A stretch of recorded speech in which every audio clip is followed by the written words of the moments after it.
Please share and subscribe for more updates. పాకిస్తాన్లో ఒకప్పుడు గౌరవనీయమైన పార్లమెంటు సభ్యుడిగా ఉన్న దబాయరాం ఇప్పుడు భారతదేశంలోని హర్యానాలోని ఫతేహాబాద్ జిల్లా సందుల గుండా తన ఐస్ క్రీం బండిని తొక్కుతూ తిరుగుతున్నాడు. రాజకీయ నాయకుడి నుండి కుల్ఫీ విక్రేతగా ఆయన పరివర్తన కేవలం వృత్తిలో మార్పు మాత్రమే కాదు, స్థితిస్థాపకత, హింస నుండి తప్పించుకోవడం మరియు స్వంతం కోసం అన్వేషణ యొక్క హృదయ విదారక కథ. పాకిస్తాన్లో అల్లకల్లోల జీవితం. విభజనకు ముందు పాకిస్తాన్లోని పంజాబ్లో జన్మించిన దబాయరాం కుటుంబం నిరంతర మత వివక్షను ఎదుర్కొంది.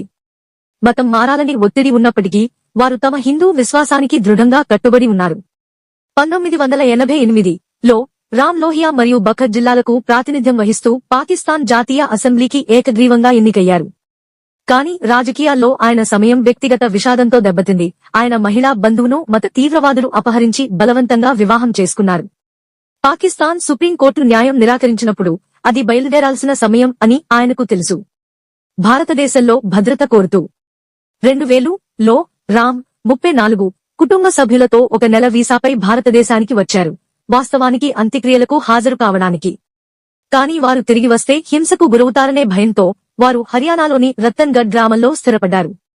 అప్పటి నుండి కేవలం 6 కుటుంబ సభ్యులు మాత్రమే భారత పౌరసత్వం పొందారు. అయితే 28 ఇప్పటికీ ఆమోదం కోసం వేచి ఉన్నారు. వినయపూర్వకమైన కానీ గౌరవప్రదమైన జీవితం.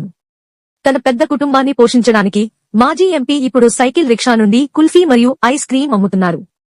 ఒకప్పుడు పాకిస్తాన్ శాసనసభ ప్రాంగణాల్లో చురుకుగా ఉన్న ఆయన ఇప్పుడు పిల్లలకు చల్లని విందులు అందించడంలో మరియు తన కొత్త సమాజంలో భాగం కావడంలో ఆనందాన్ని పొందుతున్నారు.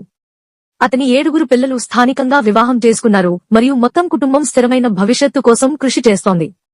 నా పిల్లలు ప్రభుత్వ ఉద్యోగాలు లేదా స్థిరమైన ఉపాధిని పొందాలనేది ఇప్పుడు నా ఏకైక కోరిక అని రామ్ చెబుతున్నాడు. మంచి రేపటి కోసం ఆశలు పెట్టుకున్నాడు. కొత్త సవాళ్లను ఎదుర్కొంటున్నారు.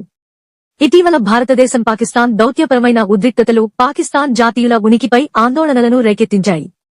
స్థానిక అధికారులు రామ్ కుటుంబాన్ని ప్రశ్నించారు, కానీ వారి దీర్ఘకాల నివాసం మరియు పెండింగ్ పౌరసత్వ దరఖాస్తులు వారిని ఉండడానికి అనుమతించాయి.